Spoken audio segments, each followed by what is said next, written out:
So welcome everyone to our webinar this evening, The New Year for the New You, Diabetes Resolutions That Stick. We're so happy that you could join us this evening to our Cecilia Health webinar. There is a number at the bottom of the screen should you have any technical difficulties. It's Citrix support, and the number was 1-800-263-6317. Our format includes a short presentation followed by an interactive discussion. To type in a question, use the question section of the webinar toolbar. At the end, you'll have a chance to ask questions, and so we look forward to an interactive webinar this evening. Just a disclaimer, we know that the information you're about to hear may motivate you to make lifestyle changes, so please consult your physician before making any changes to your current routine. Cecilia Health's certified diabetes educators will provide you with the strategies to help you manage your diabetes. This online Q&A session is intended to give general advice. This information is not a substitute for personal medical advice and involves the professional opinion of the Cecilia Health Certified Diabetes Care and Education Specialist. Our webinar leader this evening is Laura Ashley Johnson. Let's see. Sorry for the delay. Laura has been a practicing registered dietitian and certified diabetes care and education specialist for 10 years. She's from Irvine, Kentucky, but now lives in Houston, Texas. Laura has a passion for nutrition and enjoys cooking for her family. Some of her hobbies are watching Kentucky basketball, traveling with her family, and spending time with her Norfolk Terrier named Butter. So thank you, Laura, for joining us this evening, and you may take it away. Thank you so much, and Happy New Year to everyone. These webinars are one of my favorite things to do with Cecilia Health. We get a lot of feedback from our patients and clients that they're really helpful, and we nail down some specific things that you guys ask for throughout the year. So 2021 is here, and we're ready to help you get on the right foot right out of the gate. So today's agenda, our discussion, we will include setting yourself up for success. We're going to talk about setting goals, and we're going to do that with an acronym called SMART. So we're going to make some SMART goals. We're going to talk about writing them down. We're going to find out, who is on your team that is going to help you succeed this year as well. We're going to talk about your level of motivation, what it's going to take to get you to where you can meet your goals. We're going to talk about forgiveness. And at the end of today's webinar, we will go over any questions that you have throughout the whole session today. So I've got it pulled up here. So if you type one in, I'll see it and I'll answer it at the end. I will explain a few things as we go along because some people are on here just through their phone, so they may not see our PowerPoint. So I might explain some things that look obvious to you, but we want to make sure our listeners on their phones can hear and understand everything as well. Again, please talk with your healthcare provider before making any changes to your diabetes treatment plan. All right, so since we're wanting to work on setting yourself up for success, we have to recognize where you're setting yourself up for failure too. Success is overcoming odds and winning small battles every day. Some examples where your successes might be derailed, maybe is it the grocery store? Do you go without a plan? Maybe you go when you're really hungry. Have you, thought ahead about the different varieties of foods you have to choose from? Sometimes there's so many options, it's overwhelming. Are your kitchen and cabinets and your fridge, are those setting yourself up for failure? Are you disorganized? Do you have temptations everywhere in there that when you open it up, oh, it's right there, it's too tempting? And lastly, what is your mindset? You have to believe in your own abilities. Many people have a serious case of self-doubt. This will inhibit your ability to achieve your highest potential. So realize your potential and recognize your talents, and this will be a major step closer to success for you. Now, and it's easy to blame others for your failures, and this will impede you from achieving your goals. So most of the time it comes down to your own abilities and your level of commitment, not others. So look into the past of when this has happened and just learn from it. Big successes always involve a bit of risk. If you're scared of this, chances are you'll fail before you even start. So conquer your fears and take control of it's rightfully yours. So in today's webinar, that will be your health. We're taking control of your health. When is it that you find yourself throwing in the towel? Got to think about that. So an important step is realizing and admiring that it happened. Now, don't panic or assign blame. Recognize it for what it is and just respond immediately. Ask yourself what your goals are in the first place. What happens when you fall off the wagon? Do you give up? Do you lose all focus? Now, we're not placing blame, but are there people who maybe play a part in you falling off the wagon frequently? Maybe they're coming from a good place, but those cake drop-offs or candy dishes all around the office, maybe after work hours, at happy hour kinds of treats and things, maybe they're derailing you. Here's the thing. Now that we've set expectations that there will be moments when our goals might not align with the reality of how the day goes, because things happen, you'll be less inclined to throw in the towel. So recognize it for what it is and just get right back on track. We know those moments are going to happen. Life happens, unexpected things happen. So how can you learn from previous mistakes? Admitting mistakes is often difficult, but again, set the expectation that they're going to happen. Pick yourself up, scrape off your knees, dust off your shoulders, assess what contributed toward it, and just move forward. Refocus, envision your goals. You are on a mission. So how can you interrupt old thoughts and behaviors? This is a question I get a lot with my patients as well. So the first step is awareness. Identify what the specific pattern is. It should be easy to spot because it's the same or kind of similar thing that you do over and over again. Maybe it's maybe it's a snooze button that you hit too many times in the morning. Maybe you take yourself out of exercising because there's something that's seemingly more important to do. You buy into your own excuses, maybe. We all kind of have those moments where we can just think of any excuse possible sometimes when we just, like I said, life happens sometimes. Maybe you don't plan ahead, and end up with less healthy convenience option foods because you just didn't think ahead and it's last minute, you're hungry, it's the only option you've got. So be aware of what the pattern is. The second step is to disrupt the old brain neurons. So once you pinpoint what throws you off, it's time that you install a new behavior. Ask yourself, what can I do different in that moment that I've done in the past? The key is now don't do what you've done before because that's not work. That's gotten you off your pace to reaching your goal. Maybe you have to set an alarm. Maybe you have some type of mantra that you've got that helps to kind of redirect your thoughts. Maybe you create incentives, something that helps you to be motivated to stick to your goals too. So sometimes incentives are great. And then you really do have to practice. These things are not overnight things. I'll tell you, I have a family member that I'm working with him right now. I'm sorry. And he, after about 2 o'clock every day, it's like a constant going to the pantry issue. It's just constantly going and not hungry, just thinking they need to go have a snack. So it doesn't work for everyone, but right now I said every time you've got that notion you're going to go, walk around the perimeter inside your house that you've got available and then do 10 jumping jacks. And if I see that you're going there too, I'll also just encourage you to do the same. And we have found that it's working because it has created this moment of pause. Like, are you hungry really? Are you physically hungry? Or is it just out of, pattern that you're doing this every day? So here is a great example of setting goals. You'll see the word SMART here. For those who are not able to see it, I'm going to go through the letters SMART, SMART.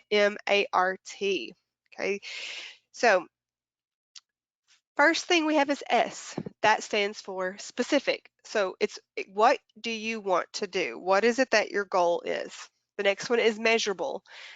How will you know when you've achieved it? You need to give yourself some guidance as a measurable outcome. Maybe you're trying to, I'm going to give you some examples at the end of a whole SMART goal, but measurable wise, this could be your, I want to check my sugar 3 times a week. So specific, it's going to be a 3 time a week goal for you, or I am going to walk 15 minutes daily.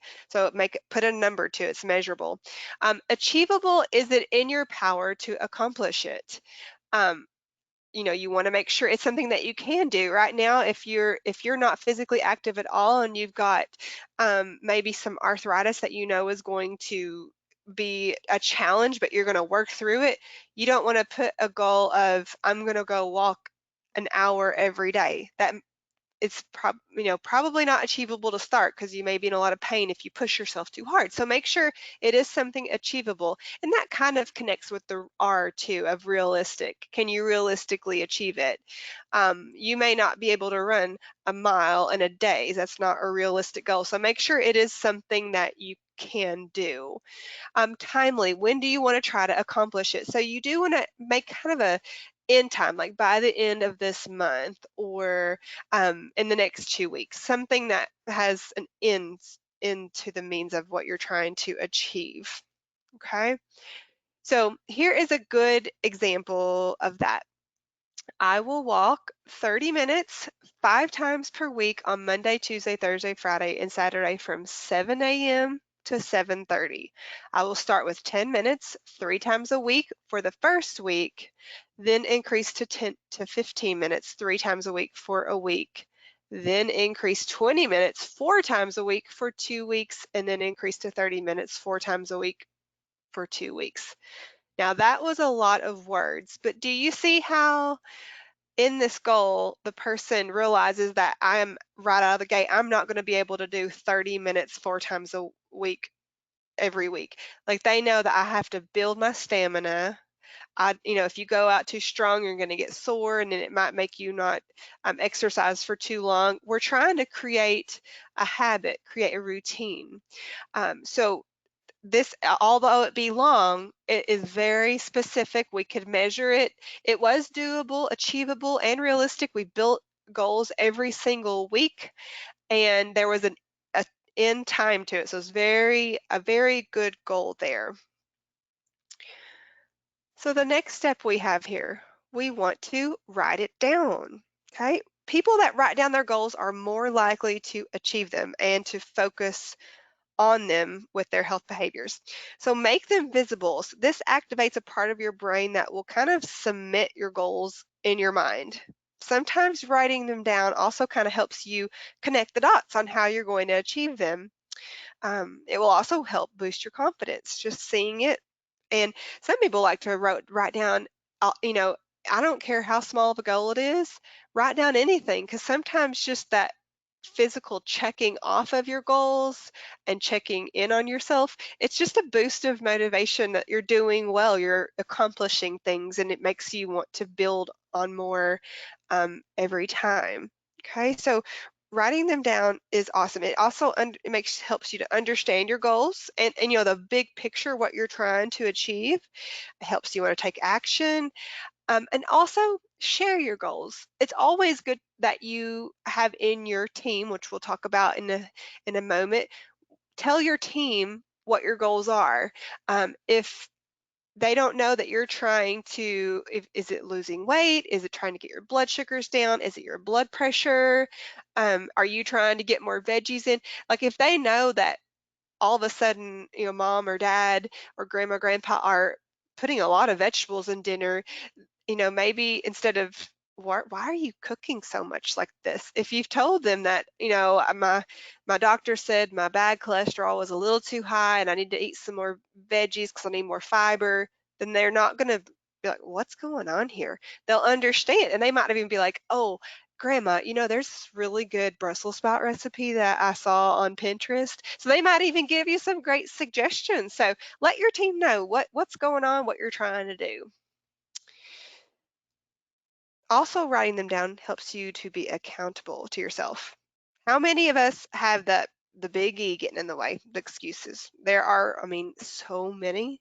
So post your goals where you or the others in your family or on your team can see it, and maybe a photo. Sometimes a picture can help. Um, Besides a picture, another thing that can really help is a blood sugar log. If you're trying, or your maybe your blood pressure log. If that's something that you're trying to do, if you see it there, it will maybe spark that interest. Oh, I got to check my sugar. I'm really trying to work on that. So photos, other signaling visible things. Maybe it's your medication you've got sitting there in a really obvious spot because you're trying to take your medicine routinely. That's another option as well. All right, here. Now, did you know people that keep a food diary lose 50% more weight than those who don't? Isn't that amazing? I mean, that's a huge statistic. So, what are some things that you might keep record of? So, and now this might not be across the board for everyone. You'll see some things here that may not pertain to you, but these are just some suggestions. We've got the time of meal, specific foods that you have, and it's important to know the amount as well. You might want to put down how you're feeling. Were you stressed? Were you physically hungry? Were you is it a party and you were just socializing? You can put down some feelings that you might have had. You may even want to put down your pre-meal and your sometimes post-meal blood sugar if your doctor or your person you're working with asks for that. You can put down your sugars down on your diary, also your insulin dosage. Sometimes medications and how much you're giving yourself is good to note as well. There really are some like fantastic apps that you can get for your phone. Some of them have websites too. So if you don't actively use your phone as the apps on there, then you can also use the internet. A couple that I suggest if you want to jot them down, um, My Fitness Pal, that's MyFitnesspal,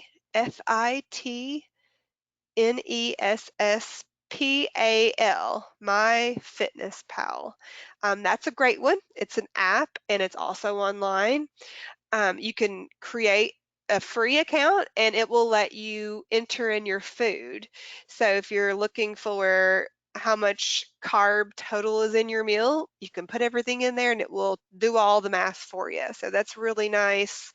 Um, Another great one is Calorie King. So it's CalorieKing.com. And they also have an app and a website too. So that's a great one. You can look up things very quickly too. Another third one, this is the one I wrote down, I want to make sure you know too. So there are lots out there, but one of them is called Habit Share. It's HABITSHARE.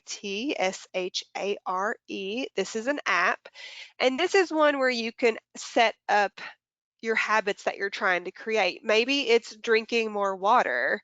Maybe it's the exercise, like we noted earlier. Maybe you're trying to get more exercise in. Maybe you are trying to limit your carbs to 45 grams in your meal. So you can put these habits in this app, the Habit Share app, and you can set up alarms to trigger you. You can also add a friend so that they can see how you're doing. Like we've talked about earlier, being accountable is great. Being accountable to yourself is really good, but also having someone else that's like, hey, Laura, you didn't drink any water today. What's going on? I forgot. I've just been so busy. Thanks for reminding me. It's a great app for instances like that.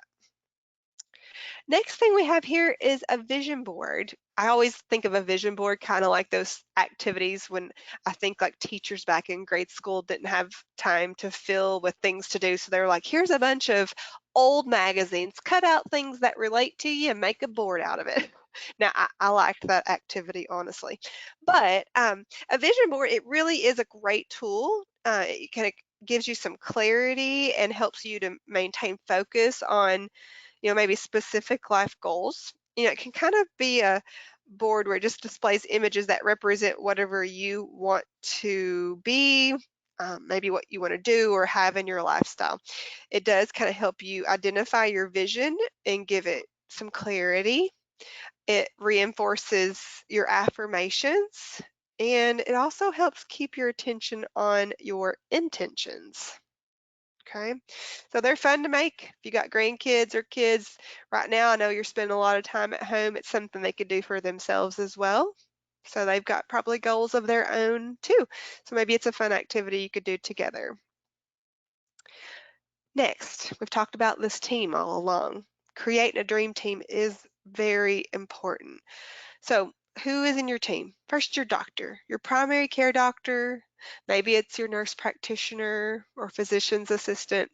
They're on your team and they need to know the ins and outs of how your physical health, emotional, you know, mental, spiritual, all types of health are important. They all impact your overall health. So make sure that your doctor or your provider is in the loop on everything.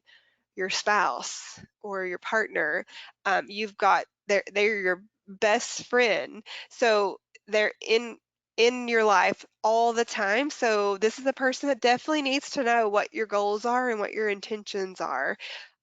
It's been my experience with patients when their partner or spouse is not on their team that um, it can cause a lot of friction.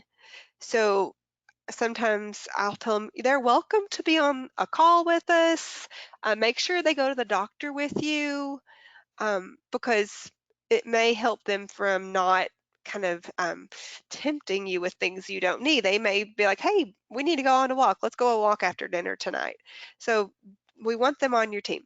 Your best friend, this may be someone you do your habit share app with, or you go on a walk with, do classes with, maybe a support group. So your best friend's great. Your personal trainer. I know some areas don't have the gym as a possibility still, but um, some places you can still schedule and they can set up a great plan for you that's appropriate for where you are in your health. Of course, all of us Cecilia health coaches out there, we're on your team. We want to help facilitate and help you meet your goals. And if you're missing things that will get you to your goals, we want to help to connect the dots too. Okay, so we're on your team. Your pet, as you saw in the beginning of today's presentation, that was my pet Butter, my dog. And she is a motivator for me every day to go on my walk. So she's a part of my team and she's an encouragement. I'll tell you another thing kind of connects with pets, but it also connects to incentives that I told you earlier. Sometimes setting incentives up can help you with your goals too. So one of my incentives is that I don't have a cup of coffee until I walk Butter. So it's my incentive and I look forward to the coffee, but it's also making sure I'm keeping accountable to do that so I can have my cup of coffee when I get home. Let your children, your grandchildren be, a part of your team too. I know a lot of times when we ask what is your motivation for wanting better control of your diabetes or to lose weight, they'll often say, I want to be here for my grandchildren. So they're a part of your team. And faith and spirituality, sometimes whatever you believe, having that connection to express your thoughts and feelings, your goals, your desires is important too, because it is a part of the whole circle of who is in your team. Who is not on your team? All right, so we have to beware of the discouragement committee. And unfortunately, this does exist. So if you, along the way, maybe you're trying to do that pinpoint of where it is that you're being derailed from your goals, if you notice that it's every week when I go to this place and then they always bring these appetizers and stuff and down the line, if you can isolate some things, then you might need to be aware of it. What can I do to change it? It might be something really easy. Maybe it is something that you go to where everything is very unhealthy, but maybe you can contribute some healthy items to it. Also, you might be able to fix this if you express what it is that you're trying to do. So it could actually make the discouragement committee a supportive committee in the long run.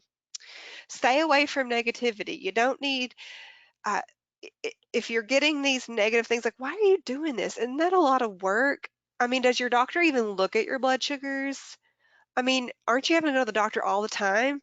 Why are they always changing your medicine? Like, these are just negative things that you're always trying to justify. Make sure it's the person that is really there for the betterment of your health and they're looking out for what is good for you. Because sometimes comments like that can also come from their own weaknesses too. I got a comment not long ago from a patient that we had talked about all the possibilities of what they could drink other than their sugary sodas that they were having every day. And she said, "My friend always tells me that all that diet stuff, it's way worse than the regular, and I should just drink that." But then I said, "Well, does your friend drink that?" And she's like, "Oh, yeah, she drinks Coke all the time." Well, more than likely, she expressed that because it was justifying her choice of having regular soda for herself. So, just think about where the source is coming from and where they're coming from. A good heart or something that's not good for you. You may need to change your friends. This has happened. I mean, I've had people who really had to just cut ties. I've had people who had to cut ties with their family members who are toxic to their health. Unfortunately, that's very sad, but I've seen them turn around and their life be headed in a completely different direction once they cut out that negativity from their lives. So how motivated are you really? So how important is it to you? How important is it to you that you get your blood sugars down in the morning fasting below, let's say 150? How important is that to you? Is it not important at all? Is it very important? Assess where you're at. And if it's, say that's a 4 for you, well, maybe you need to have a discussion with your doctor. Well, why is it that important that my blood sugars are below 150? Why do I need to get it in between 70 and 130? Why is that important? And your Cecilia health coach can explain why, and your doctor can explain why. Another one is, why is it so important that I take my medicine? I take it every day. I take it, yeah, whatever. I get it in somewhere. Maybe it's not important that you take it timely right now, but if they explain to you how the medicine works and why it's important to take it in a timely way, then it gives weight to it. Okay, so we want to try to move the things that are going to be helpful for you and your health from not important to very important. And you may have goals that kind of, some are a six, seven, and some are 8, 9, 10. Okay, so you might have several goals. But here is one thing I want everyone to remember. It is an act of grace to forgive. It is an act of love to offer yourself another chance. Everybody makes mistakes. Everybody is put in situations that don't maybe align with your goals. Life happens. You take it for what it was. You enjoyed it, and maybe you didn't enjoy it, but it did happen.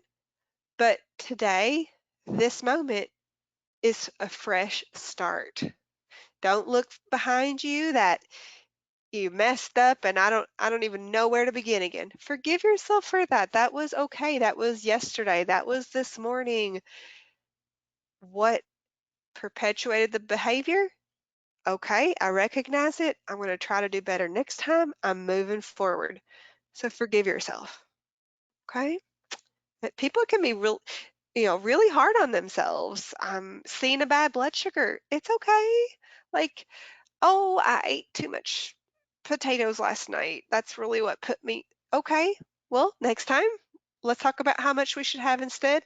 I'm glad they were really yummy. We just want to try to be a little careful next time, and we can still have them. So just move forward, okay? All right, time for some questions to answer. And I see some over here. All right. So if you've got one, I'm going to tell you right now again, go ahead and type them. I want to make sure I've got everything pulled up here. All right. So here's our first one. I'm wanting to set a goal to prepare healthier meals for my family. Where do I start? Good question. Okay.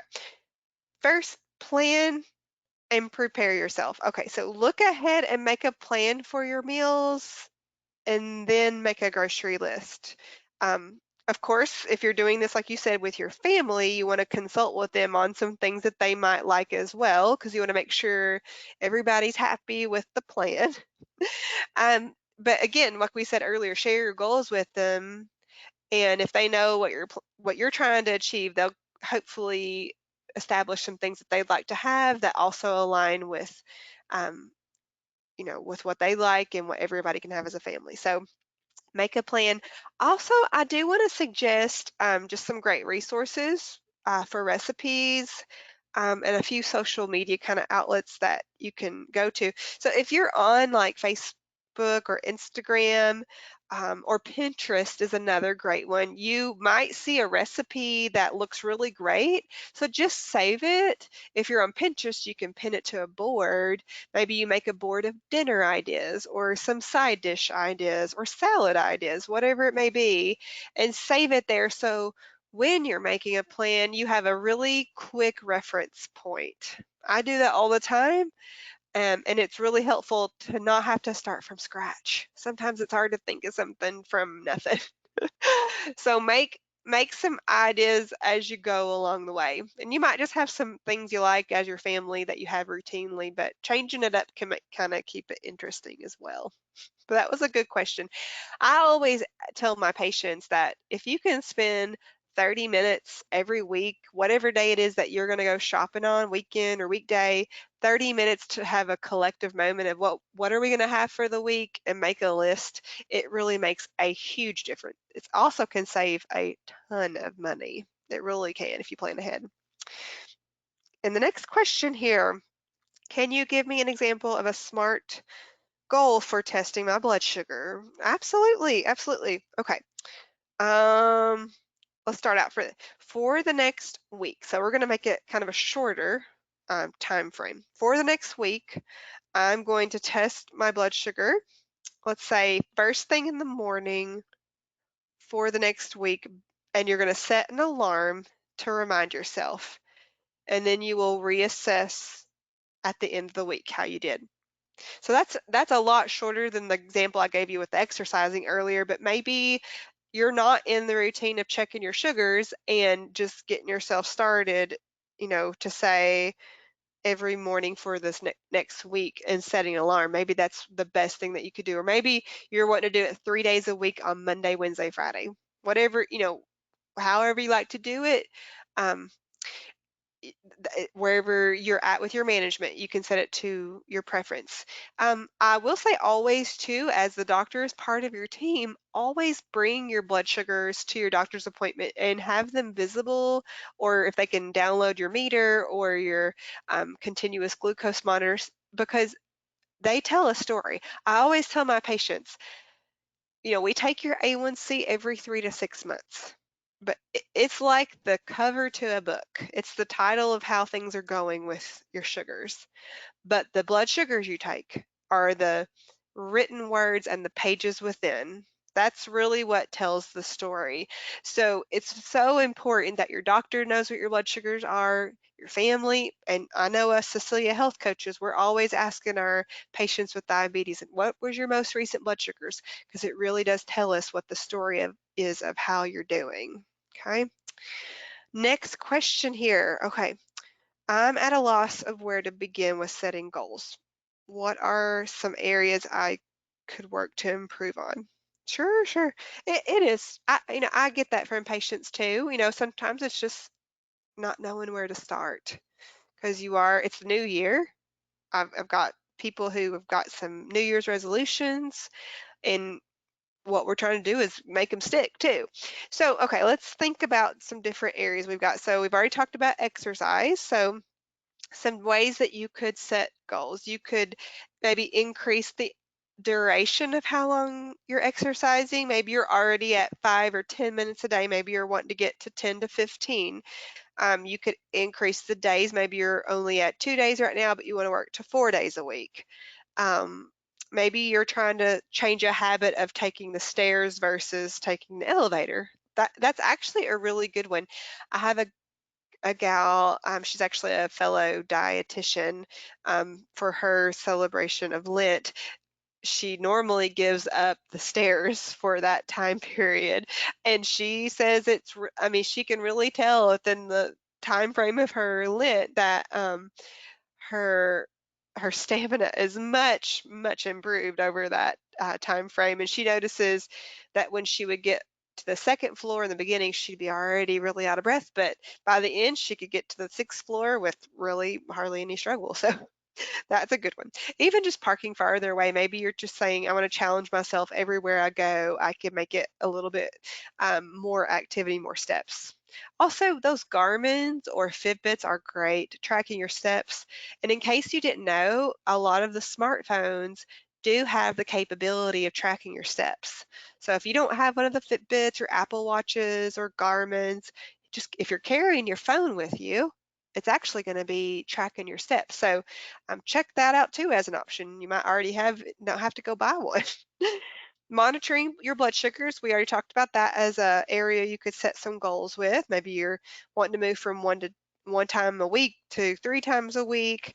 Um, Maybe you want to make sure that you're recording your results, keeping a journal. You could do that on your phone. There are a lot of diabetes blood sugar apps that can help, and your actual meter might have its own app that would sync. So just check into that. And if you don't know, ask your Cecilia Health Coach. We probably can help you there. Taking medications is a big one that I often set with patients as some goals because being consistent with your medications, kind of the timing is important. So maybe you're wanting to set alarms to help trigger you. People who are going to work, sometimes I tell them set it by their keys because as they're leaving, it can kind of trigger by their nightstand, by their toothbrush. So those are some things that can help. But not missing for sure. Sometimes just the pill box is what we need to fix that. Maybe there are some risk factors that you want to work on with your health. Maybe you're trying to work on not smoking or trying to quit. That's one. If you've got any of those gaps of care, like maybe your eyes, your feet, your kidneys, if you've got any of those types of tests that have not been done in the time frame that they should, just to avoid any complications and risks, then that could be where you could start just getting your appointment set up. You know, right now with COVID, I know a lot of my patients are saying I can't get scheduled till 3 months from now.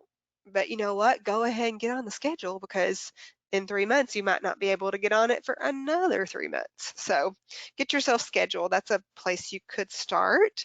Um, Gosh, there's so many eating things that you could make as your goals. You could try to increase more vegetables. You could try to limit your carbohydrates to what your goals are with your dietitian or diabetes educator.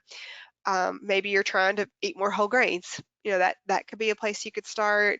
Maybe you're trying to eat a little bit more fish, get some more of that heart healthy fat in there. That's, a good option too. Maybe you're trying to avoid the 3 o'clock to dinner snacking. Or maybe you're trying to get a snack in before bed. That's something balanced to help with your blood sugars. Um, and one more thing I'd say, problem solving. If you're noticing that you've got swinging blood sugars. Maybe they're going really high, really low. You're treating yourself a lot because of the swings too. Maybe that's a goal you're going to set because you want to try to avoid that from happening so frequently. Got to figure out why is it happening? Am I not taking my medications consistently? Am I eating infrequently or too many carbs, too little carbs? Um, there's lots of reasons why that could happen, but figure out why and make sure you're treating it appropriately too. Maybe you're having way too much of a treatment for a low. So that covers a lot of things. I hope that has helped because no goal is too small. Like I said in the very beginning, these small goals, small achievements are going to build to big achievements. Okay. um, Getting your sugars in a stair step, maybe it's coming down little by little by little. You know, Oftentimes, if a patient maybe has a little bit of a higher A1C, they're not too happy that their blood sugars aren't coming down so quickly, but just 20 to 30 points down over time. These little changes you're making, your extra walk, your keeping yourself in check with your snacks. You're making sure you've got a good amount of non-starchy vegetables. There's lots of things. All of these little things are building a really solid foundation so that you can meet your goals. Okay? Those were excellent questions, by the way. I think that they are great because they really affect probably most people that are listening right now. So thank you for asking them. All right. So I do want to let you know if you're interested in future webinars, we have these once a month, as your coach probably has told you. The next one is coming up on February the 9th. So here in a short few days. It's going to be all the medication tips your doctor never told you. So, we know our doctors on our team, but you can't go into a doctor's appointment and learn A, B, C, D, E, all the way through Z of diabetes management. It's also a part of the other people on your team to help you to learn these things. So they maybe have prescribed you medications, but we're gonna also tell you how they work, why the timing's important, a lot, getting the nitty gritty of the medications that you're taking and why they're helpful for you. It's a great one to listen to too. All right. Um, Any more questions? Nope, I think we've got them all here. So if you want to attend more events, talk to your coach. You can send a text message to your coach that can help you out. And you can check us out on Facebook, Cecilia Health, Personalized Diabetes Coaching. Um, and I have so much enjoyed all of you being with me today. I wish we could see each other more than just reading the questions, but I know it was great content that you guys asked with your questions. I appreciate you being with me today, and Happy New Year. 2021, I hope is going to be a wonderful, wonderful year for you and wonderful health. Thank you.